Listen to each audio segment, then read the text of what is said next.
You can sleep on the ship. It has a lounge on it. You can, do work or just chill around on the ship. Everything that a normal ship has, the LCU has as well.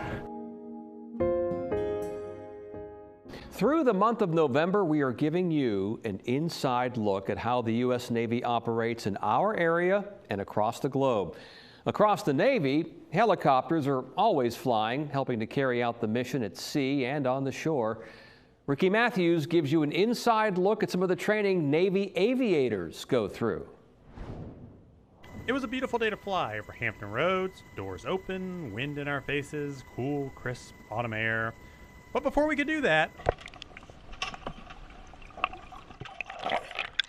we had to go through all of this. Welcome to the U.S. Navy's Aviation Water Survival Training Center at Naval Station Norfolk. Every 4 years, air crews go through this training to ensure they know what to do in an emergency. That frog kick will help keep me in that horizontal position. Before our flight, we donned the gear, flight suit, helmet, boots, gloves, and vest, and got into the pool. Our first task, swim in all the gear.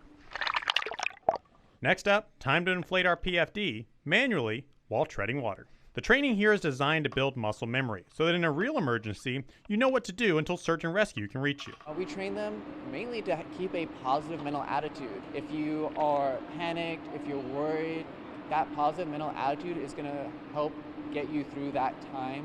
You just have to practice more. Some of the movements are unnatural. I feel like their best practice are without a doubt better because I feel more exhausted than I probably should. Now, back to the skies. We flew with HSC-2, an MH-60 Sierra squadron based here in Norfolk and tasked with training the next generation of pilots. This is kind of the last stop they'll take before they go out to the fleet squadron and start doing the mission of the Navy. That mission is multifaceted, from search and rescue to vertical replenishment to special warfare support, anti-surface warfare, and humanitarian relief. Our flight would be a training exercise in search and rescue. After a quick flight up the river, we were dropped off in a field until the aircrew returned to rescue us. So an H-60 is the only Navy platform that can land on a cruiser or a destroyer. So to keep those missions going, those CASREP, those critical supplies, the Navy has to keep operating a fleet of MH-60s all the time. On top of that, you always have to have a plane guard or a search and rescue duty available. For Lieutenant Lyon, being able to train these pilots and fly in an area he grew up in is a unique opportunity. I remember watching helicopters pass by when I was a little kid, and now being in the opposite role that I see little kids when they're on the ground, it's really surreal. In the skies over Hampton Roads, I'm Ricky Matthews, 10 on your side. Welcome back. Every Wednesday at 6, we're taking a look at the various jobs done by our many friends and neighbors in the Navy. Tonight, our Ricky Matthews heads to Little Creek to check out life on some of the smaller vessels that keep the peace across the globe. All across the waters of Hampton Roads, during a given week, you'll see various Navy ships, from big to small. This, one of the smaller ones, an LC or landing craft, is used to bring items from ship to shore. Take it all outside! Take it all outside! Assault Craft Unit 2, based at JEB Little Creek, Fort Story, operates as the in-between for amphibious class LPDs. Food, water, marines, vehicles, pretty much anything you need to transport to shore. Down our ramp! Down on ramp, aye. With a range of over 1,000 nautical miles, they have the capability of allowing crews to live on them for up to 10 days. It has berthing spaces. You can sleep on the ship. It has a lounge on it. You can, do work or just chill around on the ship. Everything that a normal ship has, the LCU has as well. When not on deployment, it's common to see these ships in our area, especially around Little Creek and Ocean View. On a typical week, it's mostly maintenance to maintain the ships, make sure they're in tip-top shape, and training. Training is a big thing that these crafts do. Also based at Little Creek, some smaller ships you may see include the patrol boats of Marine Expeditionary Security Force 2. Tasked with protecting the fleet and other high-value assets, you often see these patrol boats out in the waters near Naval Station Norfolk. Another job they do is protecting high-value assets abroad who may not have protection otherwise. Those high-value assets will be designated, and then that's when we'll get those taskings that they need security for their transit personnel and cargo. With the growing threat of piracy and contested waters, their mission is critical to the economy.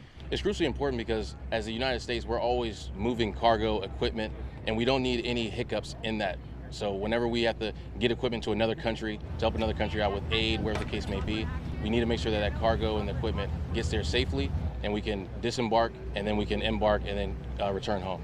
Now that you've seen some of the smaller ships the U.S. Navy has, it's time to get on one of the biggest, the USS Gerald R. Ford. That's next week as our stories continue. At Naval Station Norfolk and JEB Little Creek, I'm meteorologist Ricky Matthews, 10 on your side.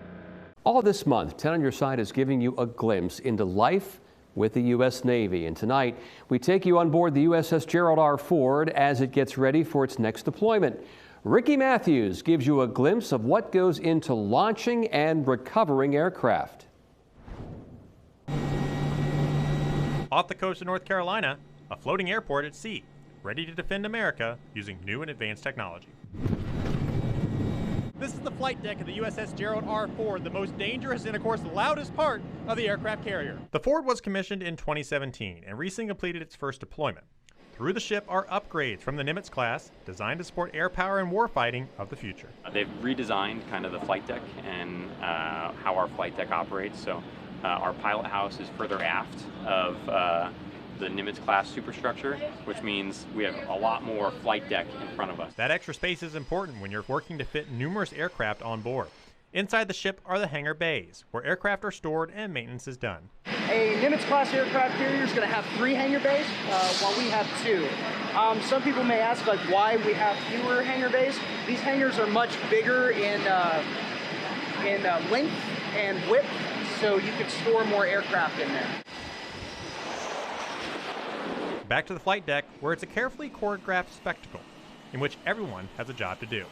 In Air Ops, they watch all that goes on, making sure operations are done safely and efficiently. Our yellow shirts are going to be our all-rail aircraft launcher and recovery guys. They're controlling the gear to the 4 catapults we have on the flight deck. We have our purple shirts who are control the fuel. Previous Nimitz-class carriers used steam catapults to get airplanes airborne. On the Ford, electromagnetic catapults, similar to those that help propel a roller coaster, are used to launch Super Hornets, Hawkeyes, and Greyhounds into the air from 0 to over 100 knots in mere seconds. To land, pilots catch one of the 3 arresting cables stretched across the deck.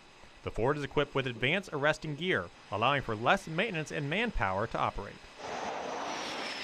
Both of these capabilities allow the Ford to see a 25% increase in flights over the Nimitz class. It's all about technological advancements, making the ship more ready for the future fight and into, the next 30, 40 years of naval aviation out to sea. On the USS Gerald R. Ford, I'm meteorologist Ricky Matthews, 10 on your side.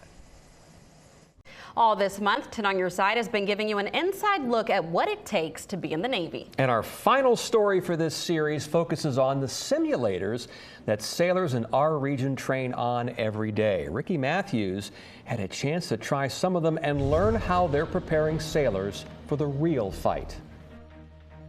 As technology improves, the U.S. Navy is making sure those advancements are being integrated into their training. This is one of the only places that sailors can train to engage with deadly force. They can train to those worst-case scenarios.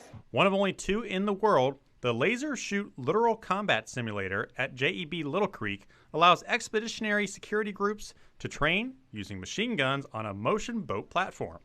With 360-degree screens surrounding the boat, trainers can load in any scenario or environment, from open seas to river basins. This is giving sailors their real-life practice, so whenever they reach that point of stress, which they can't remember anything, their muscle memory is going to take over and they're going to still be able to protect the assets they're assigned to.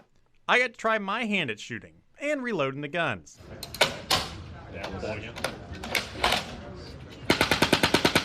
Thankfully, no one was shooting back at me. But hey, I did sink the boat, eventually. Nearby at Naval Station Norfolk, the Submarine Learning Facility includes a full-scale motion simulator for a Virginia-class submarine, allowing submariners to train on the sounds, controls, and interfaces they'll see on a sub. We have ship's control trainings, which essentially trains the teams here in the waterfront to drive the ships at very advanced levels, to where when they go out to sea, the levels that we train them on, they will never see, hopefully never see. When a disaster strikes on a Navy ship or sub, the first responders are the sailors or submariners on board. At Naval Station Norfolk, the Naval Submarine Training Facility hosts a fire and pipe burst simulator, allowing for units to train on how to respond to a fire while underway or a pipe burst.